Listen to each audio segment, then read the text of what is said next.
Channel.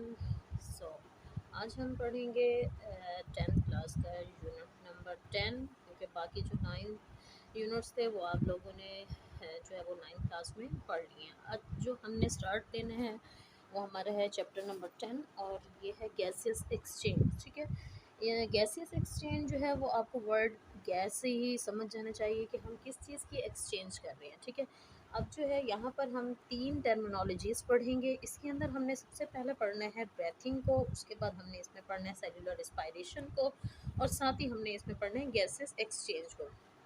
सबसे पहले हमने क्या देखना है कि जो सेल्यूलर रिस्पायरेशन हमारे पास क्या होता है। एक तो रिस्पायरेशन होती है वो हमें हमने 9th क्लास में पढ़ी है। दूसरी है यहाँ पर टर्म आई हुई है सेल्यूलर रिस्पायरेशन, यानी कि जो सेल को जिस रिस्पायरेशन की ज़रूरत होती है हम उसको क्या कहते हैं, सेल्यूलर रिस्पायरेशन।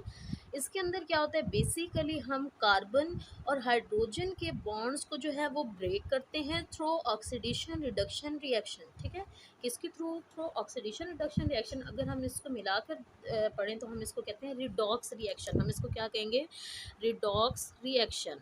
आप लोगों ने ये सारा कुछ केमिस्ट्री में भी पढ़ा है और यूनिट नंबर 7 जो था बायो का 9th क्लास में, वहाँ पर भी आप इसको पढ़ चुके हैं। ठीक है, इसमें क्या है, हमने कार्बन और हाइड्रोजन के जो बॉन्ड्स होते हैं फूड में, हमने उसको तोड़ना है थ्रू ऑक्सीडेशन रिडक्शन रिएक्शन में। अब वहाँ से हमारे पास, आपको पता है जो कार्बन और हाइड्रोजन के बॉन्ड्स हैं, देखिए कार्बन एंड हाइड्रोजन के ये जो दरमियान में बॉन्ड बना हुआ है ये हाई एनर्जेटिक बॉन्ड है, जिसको हम फॉस्फेट बॉन्ड भी कहते हैं। ठीक है, इस फॉस्फेट बॉन्ड को ब्रेक करने के लिए हमें कितनी एनर्जी की ज़रूरत होती है वो भी हमने पढ़ा था, लेकिन फिर भी मैंने यहाँ पर लिख दिया है ताकि आप लोगों को दोबारा से थोड़ा सा रिकॉल हो जाए। ठीक है, हम एक फॉस्फेट बॉन्ड को तोड़ने के लिए हमें जितनी एनर्जी की ज़रूरत होती है हम उसको कहते हैं 7.3 किलो कैलोरीज पर मोल एनर्जी जो हमें वो रिक्वायर्ड होती है। अब ये जो एनर्जी होती है हमारे पास पोटेंशियल एनर्जी के फॉर्म में मौजूद होती है। अब हम इस पोटेंशियल एनर्जी को ट्रांसफ़र करते हैं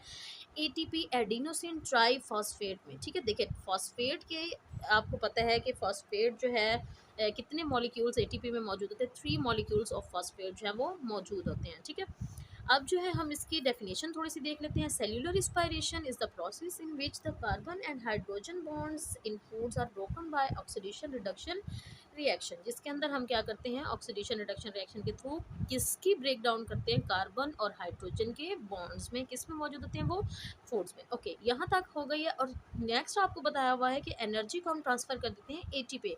अब ये एनर्जी किस फॉर्म में मौजूद होती है, मैंने पहले आपको बता दी, ये एनर्जी पोटेंशियल एनर्जी की फॉर्म में मौजूद होती है। इसके अलावा हमने 2 टर्म्स पढ़ी थी, एक हमने पढ़ा था एरोबिक रिस्पायरेशन और दूसरी हमने पढ़ी थी anaerobic respiration.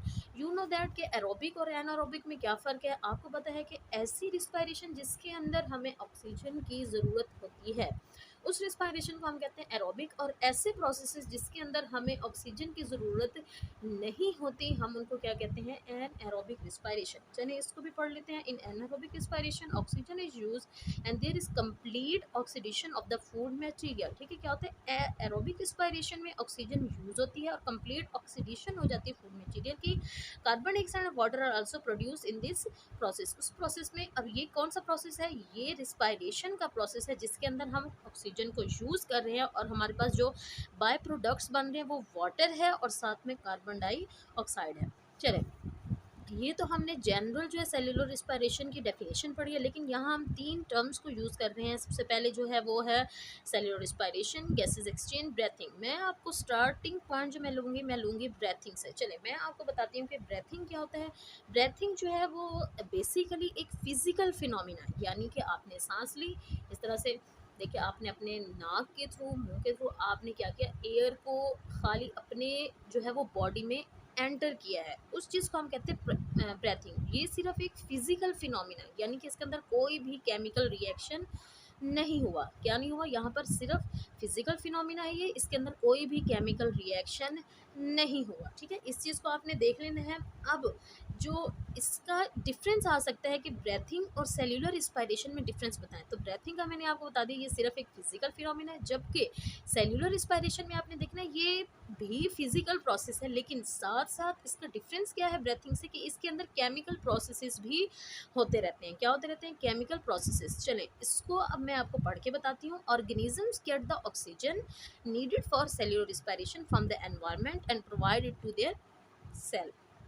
The carbon dioxide produced during cellular respiration is taken out of the cell and ultimately from the body. देखिए सिंपल सी उन्होंने बात की हुई है कि इन्वायरमेंट से सेल जो हैं वो ऑक्सीजन को इनटेक करेंगे और कार्बन डाइऑक्साइड को बॉडी से बाहर निकाल देंगे। सिंपल ये बात की हुई है। अगर हम यहाँ पे ब्रेथिंग की डेफिनेशन पढ़ें तो ब्रेथिंग की ये है कि the term breathing is use for the processes through which animal take air in bodies to get oxygen from it and then give out air to get rid of carbon dioxide. ये भी वही कुछ बताया हुआ है। मैंने आपको कहा कि उसके अंदर केमिकल प्रोसेसेस होते हैं, इसके अंदर केमिकल प्रोसेसेस नहीं होते।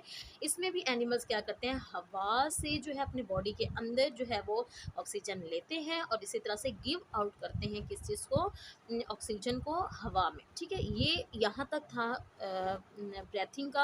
ब्रेथिंग की डेफिनेशन। ठीक है, अब थोड़ा सा हम इसको पढ़ते हैं ताकि आपको इसका डिफरेंस समझ आए। इसमें है कि breathing and respiration are not synonymous, यानी कि ये एक दूसरे के बिल्कुल उलट नहीं है। हमने जो है वो पीछे पढ़ा था यूनिट नंबर जो हमारे पास 7 था, बायो एनर्जेटिक्स वाला, क्लास 9th में। ठीक है, उसमें हमने 2 टर्म्स पढ़ी थी, एक हमने रिस्पायरेशन पढ़ी थी, दूसरी हमने फोटोसिंथेसिस पढ़ी थी। आपको पता था ये दोनों एक दूसरे के अल्टरनेट प्रोसेसेस हैं।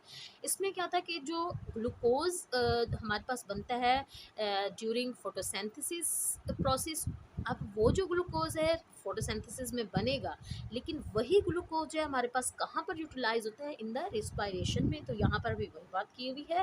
Respiration involve the mechanical and the biochemical processes, whereas breathing is only the mechanical physical process. मैंने आपको ये बात बता दी है कि जो सेलुलर रिस्पायरेशन या रिस्पायरेशन होती है वो फिजिकल प्रोसेस भी है और उसके केमिकल प्रोसेसेस भी होते हैं, बट जो हमारे पास ब्रेथिंग है वो ओनली मैकेनिकल या हम उसको फिजिकल प्रोसेस कहते हैं। ठीक है, ओके। जो हमारे पास इसकी आज का जो मेन टॉपिक है, ये हमने 3 टर्म्स जो है वो हमने पढ़ी हैं कि किस तरह से गैसेस जो है वो एक्सचेंज करवाएंगे हम। इसके अंदर हमने 3 टर्मिनोलॉजीज़ पढ़ी हैं।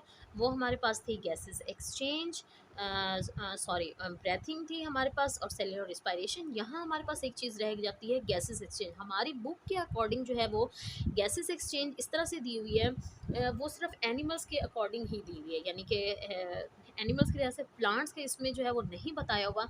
इसमें ये बताया taking in of oxygen and giving out of carbon dioxide is term as gases exchange. आप लोग देखें कि प्लांट्स जो हैं उनके अंदर कोई एक स्पेसिफिक जो है वो ऑर्गन्स मौजूद नहीं होते कि वो ऑक्सीजन को अपने अंदर ले और कार्बन डाइऑक्साइड को बाहर निकाले। ठीक है, तो ये जो यहाँ पर उन्होंने टर्म गैसेस एक्सचेंज की दी हुई है, ये अकॉर्डिंग टू एनिमल्स दी हुई है, लेकिन फिर भी आपने इसको जो है वो याद करना है। ठीक है, जो नेक्स्ट हमारा टॉपिक है गैसेस एक्सचेंज, इंशाल्लाह वो हम नेक्स्ट लेक्चर में पढ़ेंगे।